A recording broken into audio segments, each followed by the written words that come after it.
وإن يقول الرسول صلى الله عليه وسلم وإن أعوج, the most crooked part of the rib is its uppermost. If you try to straighten it, you will break it. Then the Prophet صلى الله عليه وسلم started with act kindly to women in the hadith, and then the Prophet sallallahu alaihi wasallam also mentioned and finished the hadith, then act kindly towards women. So Allah subhanahu wa ta'ala created women in a specific nature. They are very emotional, they easily get frustrated, get angry, then they get also very calm easily. It's a bit different nature to the man that Allah Azza wa Jal, and this hadith from the Prophet sallallahu alaihi wasallam is not to tell you that the women actually have wrong way of thinking or they are bad and so on. It's just to tell you the nature of someone that you have to accommodate yourself according to it.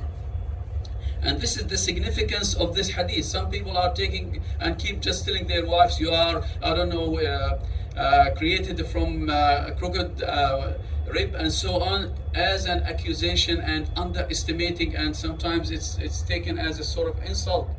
The Prophet sallallahu alaihi wasallam in this hadith specifically is telling you about the nature of the women. So it means that you are the one who's supposed to be wise enough to deal with this situation. If they tell you about someone of certain nature that you can't change, and this is what Allah Azza wa Jal is telling you, then I need to cope with the situation rather than I try to change it according to my own standards and all my condition. And this is one of the critical things in the life of marriage, brothers, that everyone has their nature, and you are not the person who's supposed to change people's nature. No, this is totally wrong. And that's why the Prophet ﷺ also reminding us that sometimes you might see things that you don't like.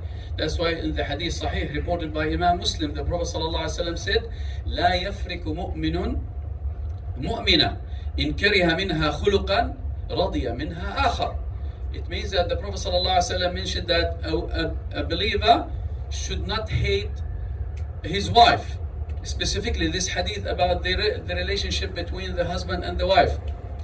In kariha minha khuluqan, if he hates something from her, certain behavior, circumstances, actions, radiya minha khuluqan akhar, then he will look and find something that also might be good in her as well. So this is the Prophet sallallahu alaihi wasallam is just telling us about that sort of relationship. So it's very important, dear respected brothers, to keep in mind that Allah subhanahu wa ta'ala has people in certain, if every time we get angry we end up with divorce, if every time we get angry we end up with domestic violence, there is no relationship that will last forever.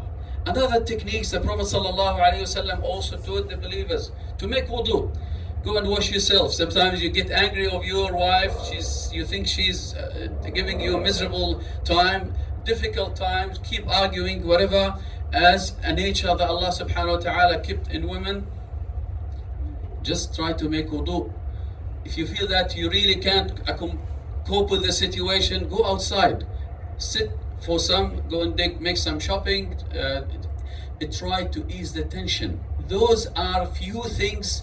You are not in a battlefield. It is a relationship between your other part.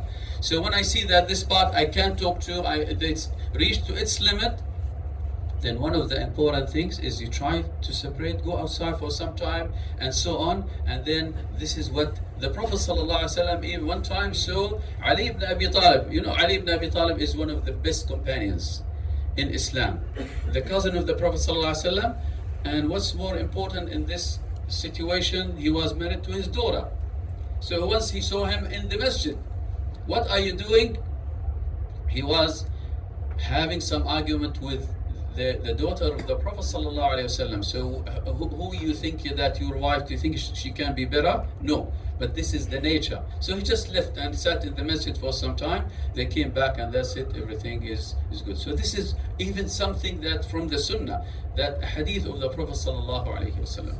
أسأل الله سبحانه وتعالى ينفعنا بهذه الكلمات ويجعلنا ما يستمعون القول فيتبعون أحسنه. أقول قولي هذا وأستغفر الله فاستغفروه إنه يا فوز المستغفرين.